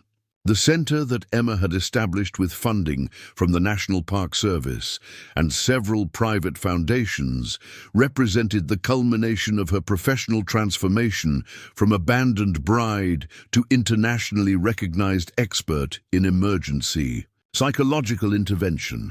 The facility offered certification programs for emergency responders, conducted research into trauma response protocols, and provided consultation services for rescue organizations throughout North America. We've also launched an international fellowship program, Emma continued, that brings emergency responders from around the world to study our techniques and adapt them for their own regional challenges.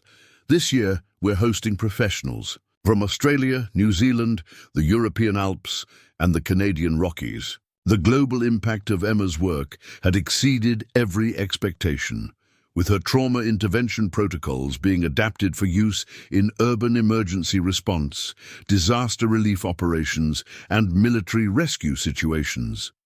Her techniques had proven effective across cultural and linguistic barriers, demonstrating that the neurological foundations of trust and safety transcended specific social contexts. 5 years ago, Emma said, beginning to draw her presentation toward its conclusion, I was a woman society had written off as too old, too damaged, too limited by her disability to be worth choosing.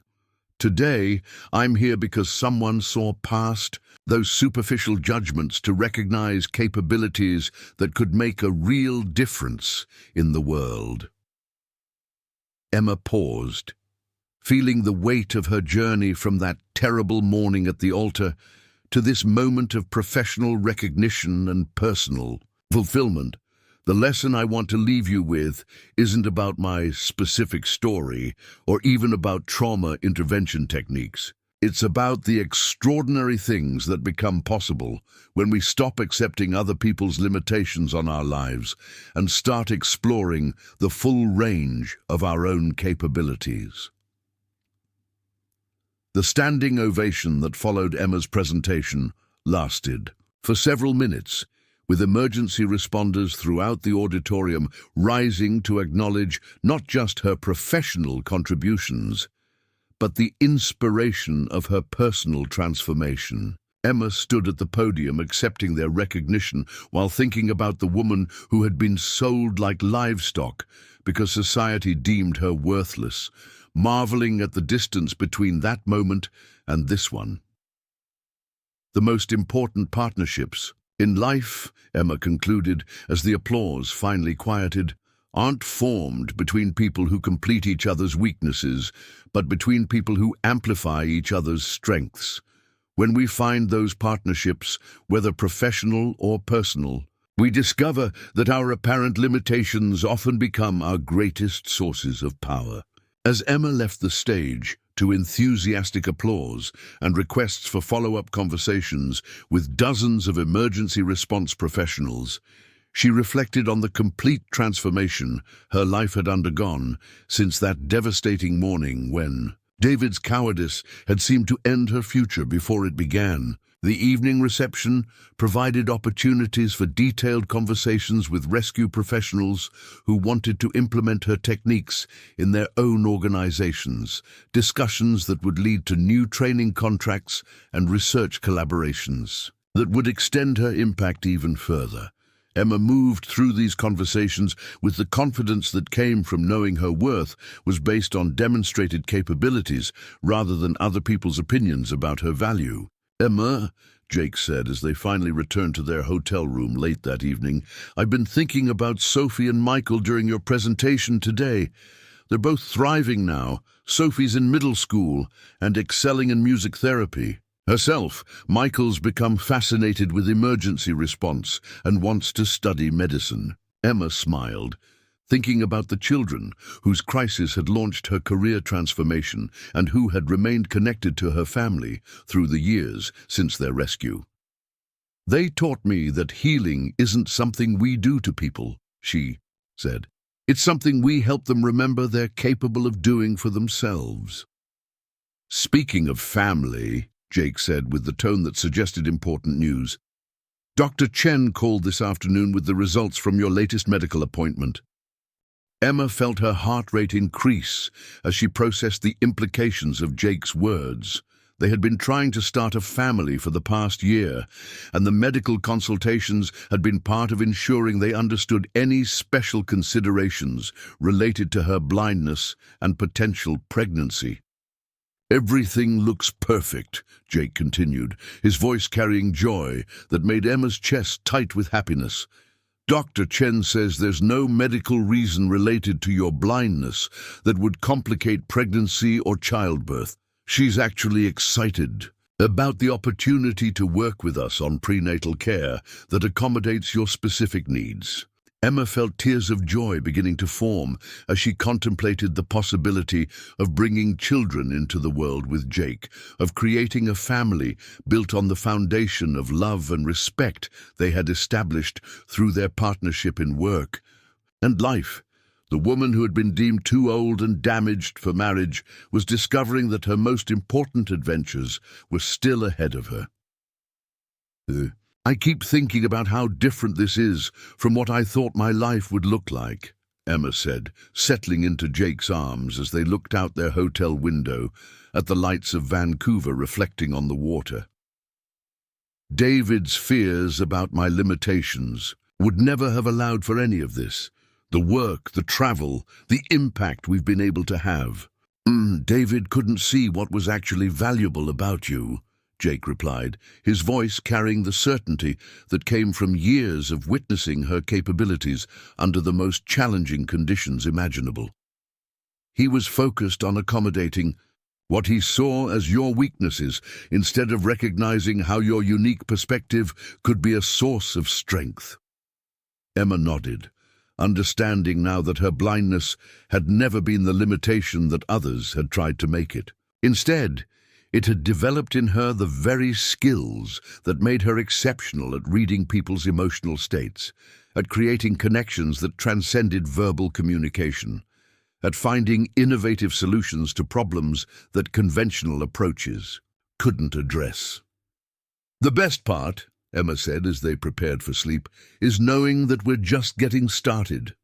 The center is expanding, the international programs are growing, and now we might have children who will grow up understanding that differences aren't disabilities. They're just different ways of experiencing and contributing to the world." Jake's response was interrupted by his phone ringing with the distinctive tone that indicated an emergency call from their rescue team. Emma felt the familiar surge of adrenaline that came with crisis situations as Jake answered the call that would determine whether they would be returning home immediately or heading into the wilderness on another rescue operation. "Emma," Jake said after concluding the call, "we've got a situation developing in the Olympic Peninsula. A family with special needs children has gone missing, and the local teams are requesting our assistance with what sounds like it could be complex psychological trauma." Emma was already reaching for the equipment bag that she kept packed for emergency deployment, her body responding automatically to the call that meant someone needed the specialized help she could provide. "How soon do we need to be ready?" she asked, beginning the familiar routine of preparing for wilderness rescue operations. "Helicopter pickup in 2 hours," Jake replied, his own preparations proceeding with the efficiency that came from years of emergency response experience. "This could be the kind of case where your expertise makes the difference between successful rescue and tragedy." The day, as Emma gathered her equipment and prepared for another rescue operation, she reflected on how perfectly this moment encapsulated the life she had built from the ashes of her abandoned wedding. Instead of spending her evening as David's wife, worried about how her blindness might affect his social events, she was preparing to use her unique skills to save lives in emergency situations that would challenge every capability she possessed. The woman who had been sold at auction because she was deemed worthless had become someone whose expertise was requested internationally, whose innovations had saved countless lives, whose partnership with Jake had created both professional success and personal happiness beyond anything she had dared to imagine possible. As their helicopter lifted off into the pre-dawn darkness toward another rescue operation, Emma understood that her journey from abandoned bride to emergency response expert represented more than personal transformation. It was proof that worth couldn't be determined by other people's fears or society's prejudices, but only by the courage to discover and develop whatever unique gifts each person possessed. The future that stretched ahead held wilderness adventures and professional challenges that would continue to test her capabilities, opportunities to train new generations of emergency responders in techniques that could save lives, and the possibility of raising children who would grow up understanding that every person possessed value that couldn't be measured by conventional standards. Emma Rivers Morrison had found her calling in the most unexpected place, built her family with someone who saw strength where others saw limitation, and created a legacy that would continue saving lives long after her individual story was told. Sometimes the worst things that happened opened doors to the best things that were possible, and sometimes being thrown away by people who couldn't see your value led directly to finding people who could. Up next, you've got 2 more standout stories right on your screen. If this one hit the mark, you won't want to pass these up. Just click and check them out.